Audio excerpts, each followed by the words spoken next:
Tu peux aussi nous retrouver sur Udom.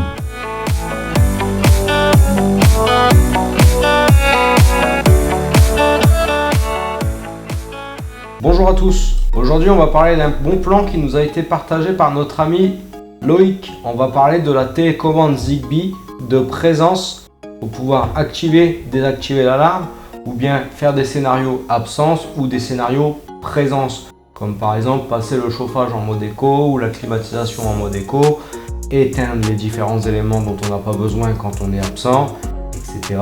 etc. Cette télécommande, je l'ai trouvée grâce à Loïc à 4,90 € pièce sur le site de Leroy Merlin. C'est une Lexman, c'est la télécommande qui fonctionne normalement avec Enki. Mais bon, comme c'est du Zigbee, vous vous doutez bien que c'est aussi compatible avec Zigbee to MQTT.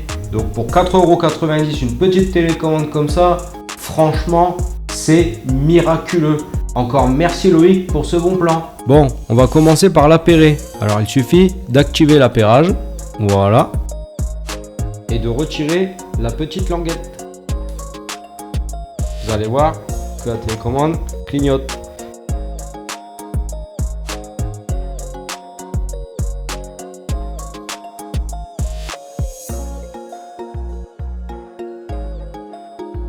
Ça y est, elle est appairée. Pour ceux qui ont raté l'appairage, bon c'est expliqué dans la notice mais ça coûte pas plus cher de le rappeler, il vous suffit d'appuyer sur les deux boutons ici. Ça va se mettre à clignoter à nouveau. Toujours un peu compliqué de regarder la caméra et en même temps de regarder ce qu'on fait. Voilà.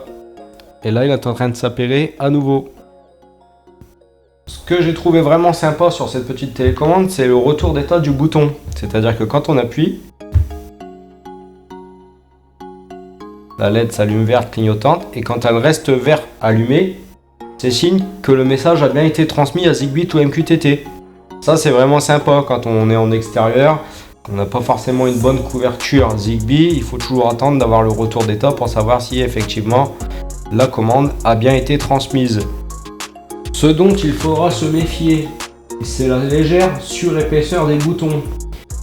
C'est assez sensible, si vous le laissez dans un sac ou dans une sacoche, etc. et qu'il y a un peu de mouvement, il se peut que vous appuyez sur le bouton sans faire exprès. Faites donc attention à où est-ce que vous stockez la télécommande.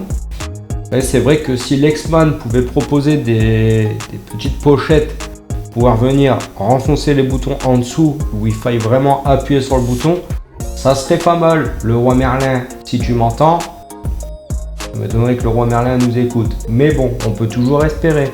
Pour la fonction SOS, il faut laisser son doigt appuyé un petit moment.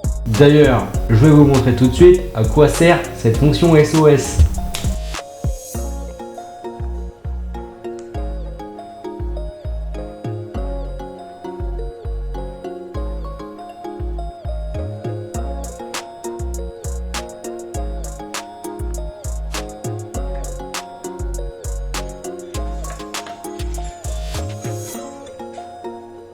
Il faut apporter une bière à Dimitri, c'est urgent.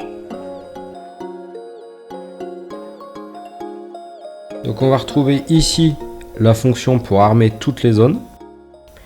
Ici, la fonction pour armer les zones en mode présence.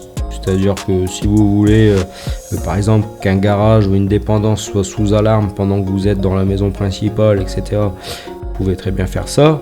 Ou alors simplement pour activer le mode présent dans la maison et donc passer en mode confort, etc. Ici, donc, ça va être pour désarmer toutes les zones. Et là, c'est l'appel pour pouvoir recevoir votre bière gratuite. Voilà. Alors moi, j'ai préféré plutôt utiliser le désarmer pour dire que il y a personne dans la maison, donc on arme toutes les zones. Ça pour dire qu'on s'en va et donc il va falloir armer l'alarme dans 10 secondes.